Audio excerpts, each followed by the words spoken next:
ঝড় বৃষ্টিতে ময়মনসিংহ অঞ্চলের কৃষকরা বিপাকে পড়েছেন। ধান ক্ষেত ও সবজির ক্ষতি হচ্ছে, অনেক ক্ষেত্রে গাছ নষ্ট হয়ে যাচ্ছে। এদিকে জ্বালানি তেল সংকটের কারণে সার, বীজ ও কৃষি সরঞ্জামের দাম বাড়ায় খরচ বেড়েছে। ফলে প্রাকৃতিক দুর্যোগ ও ব্যয় বৃদ্ধির চাপে দুশ্চিন্তায় পড়েছেন কৃষকরা। বিস্তারিত জানাতে ময়মনসিংহের ভালুকা থেকে সরাসরি যুক্ত হচ্ছেন প্রতিনিধি আসাদুজ্জামান সুমন। সুমন, এই বৈরী আবহাওয়ায় ময়মনসিংহের ভালুকায় আপনি আছেন, সেখানে আমাদের যে পরিবেশ পরিস্থিতি সে সম্পর্কে আপনি বলবেন। আপনি যেমনটি বলছিলেন যে আসলে এই যে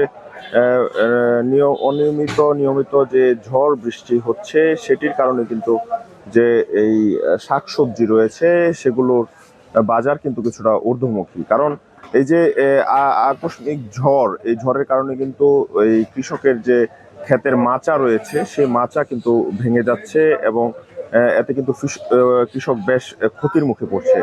এই যে আসন্ন যে ধানের যে মৌসুম সেটিতেও কিন্তু বেশ প্রভাব পড়েছে। আমরা দেখেছি যে এই ময়মনসিংহের বিভিন্ন প্রান্তিক অঞ্চলের যে কৃষকের ক্ষেত রয়েছে সেসব ক্ষেতে কিন্তু এই ঝড়ে বেশ ক্ষতি হয়েছে।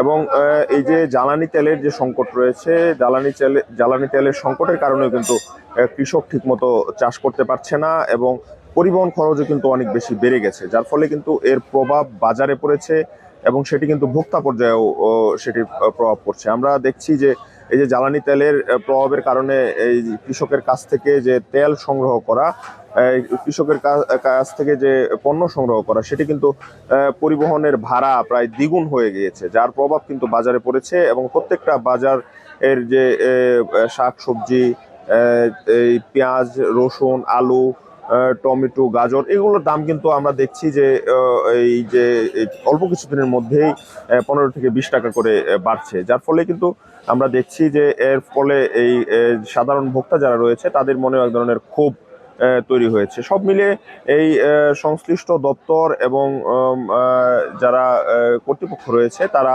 আরো বেশি তৎপর হয়ে এই যে জ্বালানি সংকট সেটি নিরসন করবে এবং কৃষি যে পণ্য রয়েছে, বিশেষ করে সার, বীজ, বিষ, এগুলোর দামও কিন্তু এই জ্বালানি তেলের সংকটের কারণে কিছুটা বেড়েছে।